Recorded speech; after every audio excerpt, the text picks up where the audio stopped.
Chers amis, bonjour et bienvenue. Aujourd'hui donc, nous bouclons la série à propos des Ilkija de la dernière génération.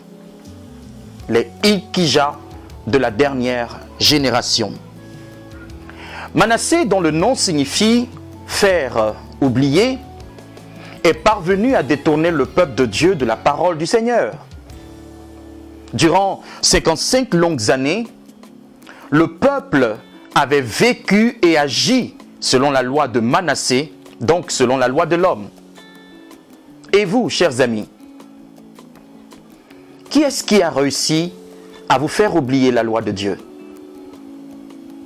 Qu'est-ce qui vous a détourné des préceptes et des commandements du Seigneur? Durant combien de temps avez-vous vécu sans l'écho quotidien de la parole de Dieu pour vous guider, pour vous orienter? Jusqu'où avez-vous agi sans l'éclairage et l'inspiration de la parole du Seigneur? Je pense qu'il est temps que vous ouvriez votre vie à l'œuvre de restauration dont le Saint-Esprit seul est capable. Alléluia.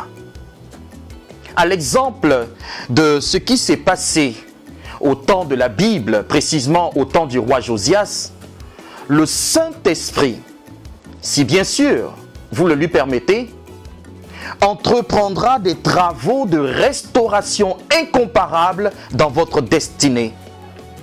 Oui, je crois que l'onction de Josias triomphera de la malédiction Manassé qui agit dans votre vie, et il va le faire dans le nom suprême de Jésus. Alléluia. Le roi Josias porte un nom dont le sens est l'Éternel guéri.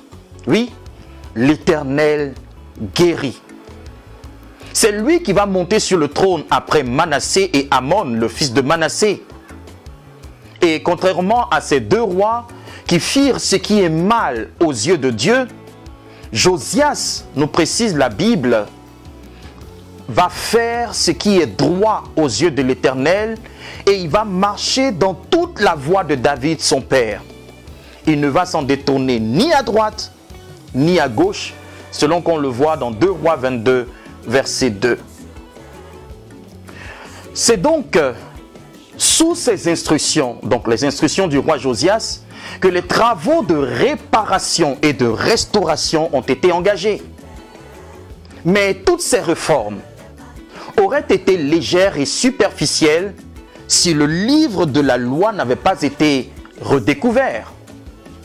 Si la parole de l'Éternel n'avait pas refait surface dans le temple, le roi et tout le peuple de Dieu n'auraient jamais connu une véritable transformation et un profond réveil.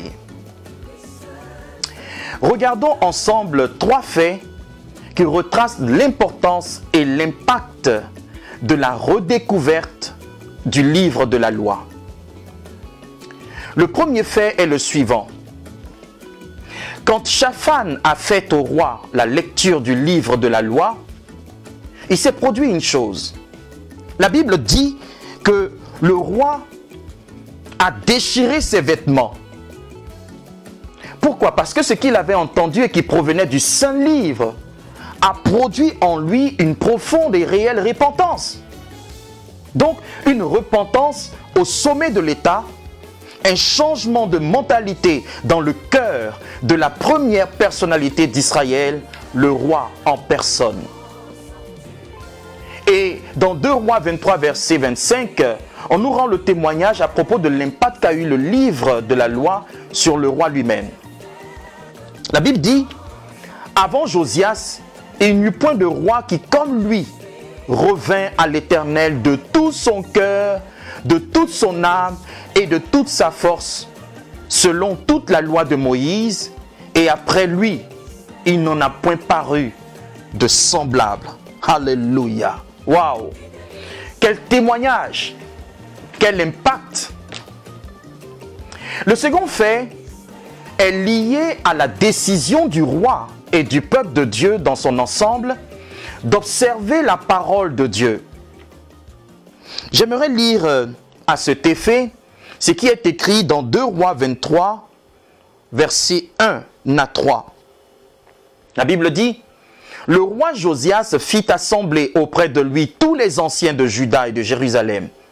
Puis il monta à la maison de l'Éternel avec tous les hommes de Juda et tous les habitants de Jérusalem, les sacrificateurs, les prophètes et tout le peuple, depuis le plus petit jusqu'au plus grand.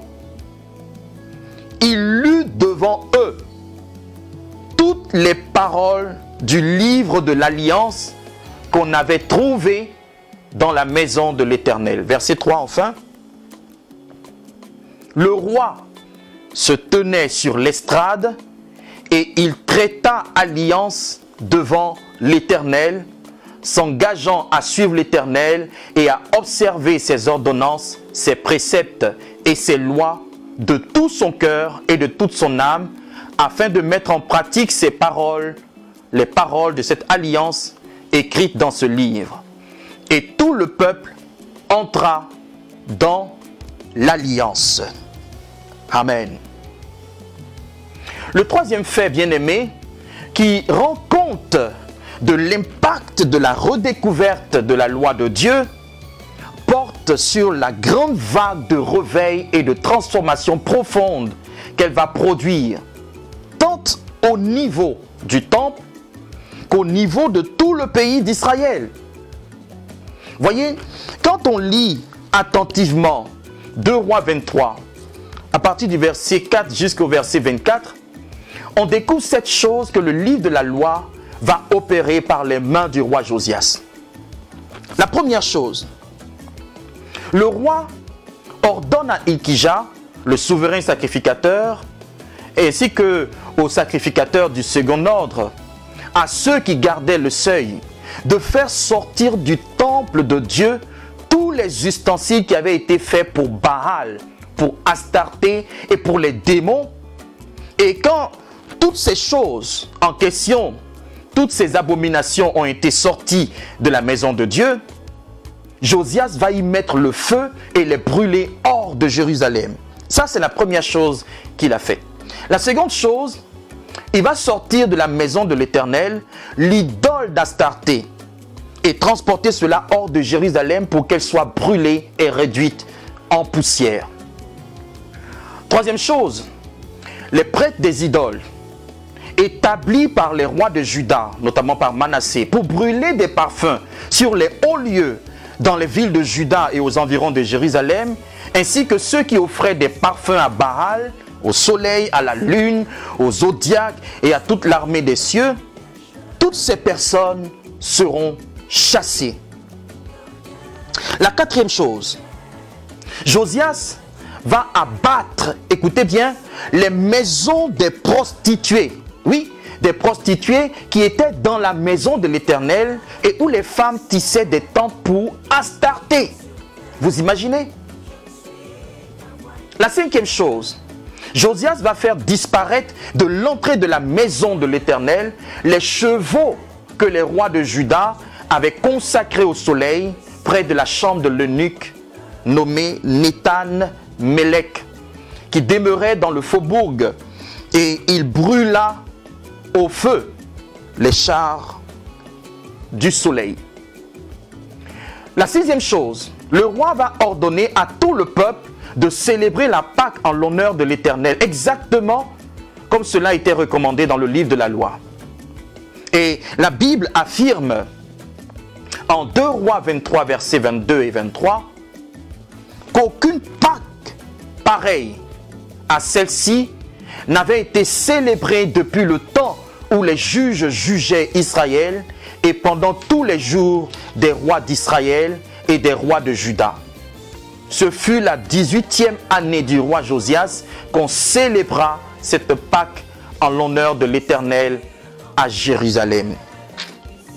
La septième chose, enfin, que fit le roi Josias, se trouve contenu dans 2 Rois 22, verset 24. La Bible dit, de plus, Josias fit disparaître ceux qui évoquaient les esprits et ceux qui prédisaient l'avenir, et les théraphim et les idoles et toutes les abominations qui se voyaient dans le pays de Juda et à Jérusalem, afin de mettre en pratique les paroles de la loi écrites dans le livre que le sacrificateur Hilkija avait trouvé dans la maison de l'Éternel. Alléluia.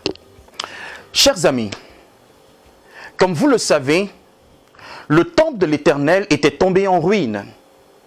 Le peuple, tout le peuple de Dieu s'était perverti et avait été abandonné aux dérives de la licence, du libertinage, de la débauche et de l'idolâtrie. Et les sacrificateurs ne disposaient plus du livre de la loi. Cependant, malgré le plan astucieux de Manassé et de son fils Amon pour étouffer et même faire oublier la parole de l'Éternel, eh bien le livre de la loi a finalement refait surface et a tout transformé. Alléluia. La Bible dit en 2 Rois 22 verset 8, alors Hilkija, le souverain sacrificateur, dit à Shaphan le secrétaire, j'ai trouvé le livre de la loi dans la maison de l'Éternel. Et Hilkija donna le livre à Shaphan. Et Shaphan le lut devant le roi. Lorsque le roi entendit les paroles du livre de la loi, il déchira ses vêtements. La bonne nouvelle que m'inspire cette merveilleuse parole de la Bible, chers amis, c'est que rien ne peut étouffer ni même masquer la vérité de l'Évangile plus longtemps. Oui, quel que soit l'état de ruine et de désolation du temple de Dieu, aucun esprit, aucun roi, aucune institution, aucune philosophie, aucune secte ne pourra faire disparaître la parole de Dieu. Le livre de la loi ne se perdra jamais. Et même s'il est décombre, même si les ruines peuvent momentanément la recouvrir et même la dissimuler, les paroles de la vérité divine vont toujours refaire surface. Elles attendent seulement d'être redécouvertes pour créer une puissante vague de réveil, pour créer et susciter un flot irrésistible de transformation à la gloire de notre Dieu. Bien-aimés, vous devez en être convaincus. Tout vrai réveil commence par la redécouverte de la parole de Dieu. Tout réveil authentique commence toujours ainsi. Nous avons trouvé le livre de la loi dans la maison de l'Éternel. Mais pour cela, il faut que les Josias de notre génération se lèvent. Il faut qu'ils se lèvent et engagent la restauration du temple. Il faut que les Hilkija se lèvent pour aller à la redécouverte du livre de la loi. Il faut que des hommes et des femmes de grand courage, comme Shaphan, osent lire le livre de la loi devant les rois, devant les autorités, devant les chefs et les leaders de ce monde. Chers frères et sœurs, l'heure est venue pour que les chrétiens de notre génération s'engagent à redécouvrir la parole de Dieu. Notre foi doit transcender et vaincre la poussière, les déchets, ainsi que les débris humains que les Manassés ont laissés. Nous devons saisir, depuis les ruines de nos temples, la parole de notre victoire en Jésus-Christ. Seul le discours dépoussiéré et sorti des ruines de la désobéissance, de l'orgueil et de la vanité humaine saura nous guérir et nous transformer. Oui, bien-aimés, nous avons besoin d'entendre les mots mêmes de Dieu, ceux qui ont été consignés dans le livre de la loi pour notre édification. Je remercie et bénis le Seigneur de ce qu'il suscite maintenant des Josias, de ce qu'il réveille des Ilkija et des Shaphan en notre génération pour cette vague de réveil et de transformation dans le glorieux nom de notre Seigneur Jésus-Christ. Amen et Amen. Chers amis, j'espère que cette série de Dream Connection vous a fait du bien. Retrouvons-nous, Dieu voulant, la semaine prochaine pour une nouvelle série. Prenez soin de votre foi et shalom chez vous.